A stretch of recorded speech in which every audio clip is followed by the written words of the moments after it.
we are vulnerable as a school. So we'll raise the level as much as people think it should be raised, but we can't give a guarantee. I just think it's crazy that we can't even feel safe in our own schools. The fact that we're not guaranteed safety walking into a school that is full of children, it needs to be fixed. To get a better understanding of the school safety situation, we conducted interviews with both students and faculty to get different perspectives and information on this subject. When we asked students about whether they believe the school security, in particular the security guards, were capable of protecting students, many expressed their concerns. I do not. I don't think they are.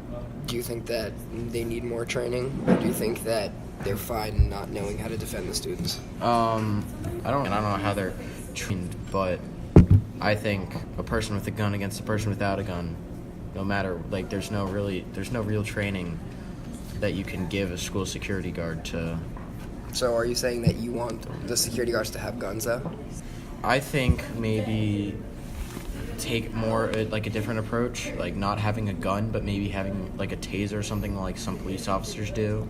Personally, I don't think a taser would do the job, because if a school shooter does happen to come in and they're shooting from long range, a taser's never going to reach that far. So I think that, yes, they should have guns, they should be concealed, and they shouldn't be huge, but a gun versus a gun is necessary. Right, I completely agree with that statement. As Julian previously said before, someone with a gun versus someone without a gun, it's not even comparable. I just feel that, like, if there's any, like, warnings or, like, any signs that somebody may have, like, mental health issues or may or has, like, a gun problem and may shoot up the school, that we should just take that more seriously this time, and, like, people should know that, like, that's not a joke anymore, and that, like, these are actual signs that if we do something about them, we could, like, potentially stop future, like, school shootings. If they saw that, like, YouTube comment about, like, Nicholas Cruz, and they actually did something, and they actually, like, interviewed him or something, they might have been able to stop this tragedy. Mm-hmm. So do you think it essentially comes down to the police taking action, or more the school, or both of them?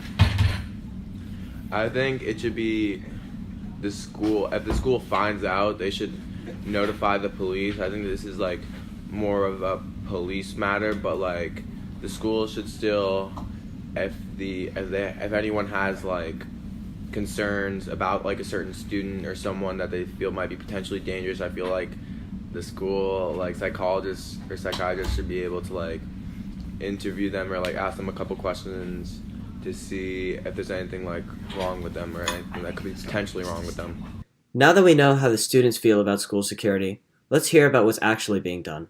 So one of the changes was planned even before the incident in Florida, which is that we hired a fourth security monitor who will be responsible for helping with traffic in the morning and the afternoon at arrival and dismissal, and will also relieve the three monitors we do have at the three entrances when they have to take a break to go to the bathroom or get a glass of water. That roving monitor will take that post for the time. Previously, they would just leave the door unattended when they had to take a break. Now that has been addressed. In addition, we are making some changes to the Brewster Road lobby, where you have to come in the door closest to the security desk, so that it'll help with monitoring there. And then I think it remains to be seen what other changes the community wants us to make. Anything further than that will probably require additional funding for either physical building modifications or staffing changes that have a budget impact.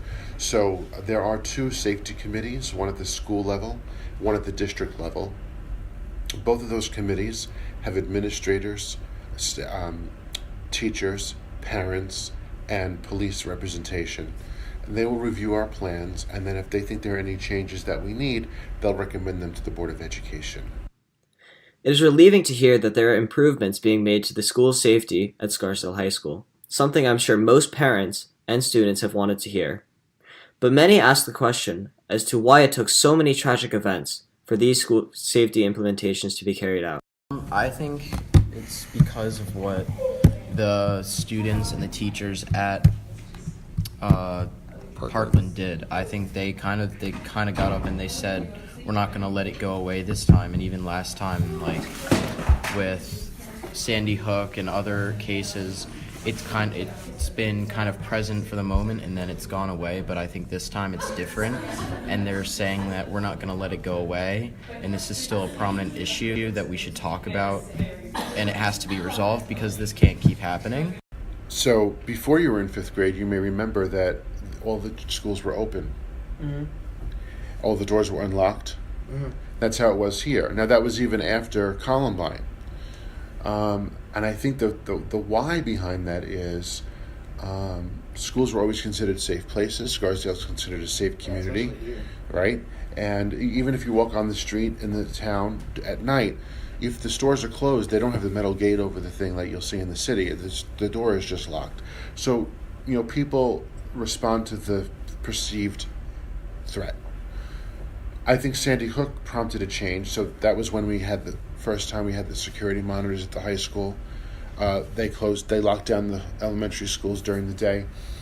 And I think that's because Sandy Hook was geographically closer than Columbine. And people felt that the threat had intensified.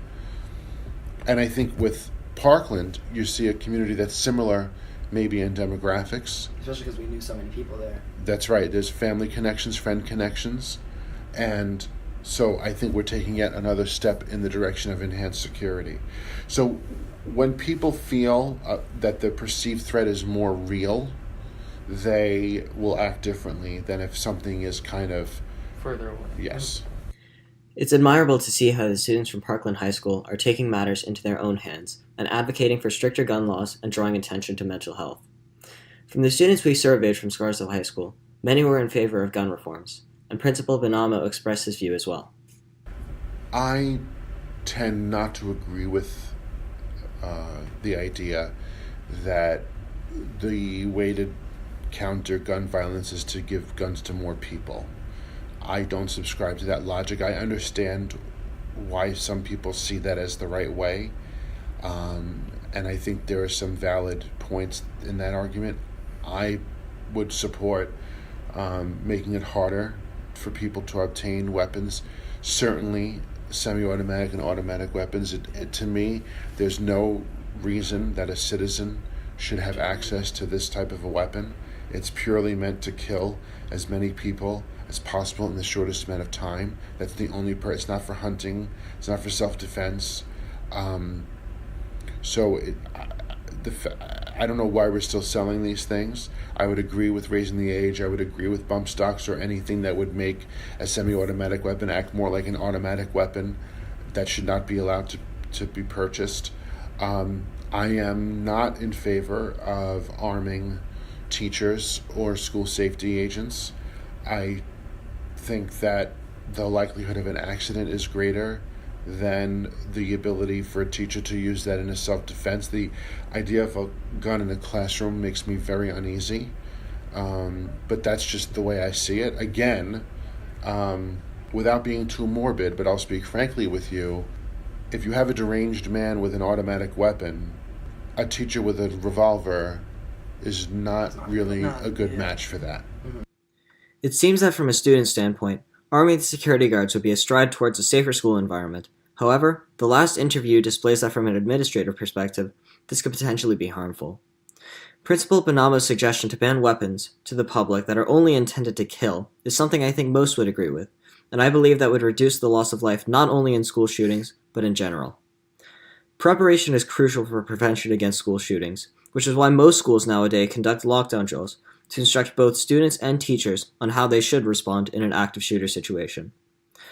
Just to reiterate what Principal Benamo initially said, we are vulnerable as a school, but there are measures we can take in terms of security, response to warning signs, as well as awareness that can hopefully reduce the risk of such a tragic event impacting SHS.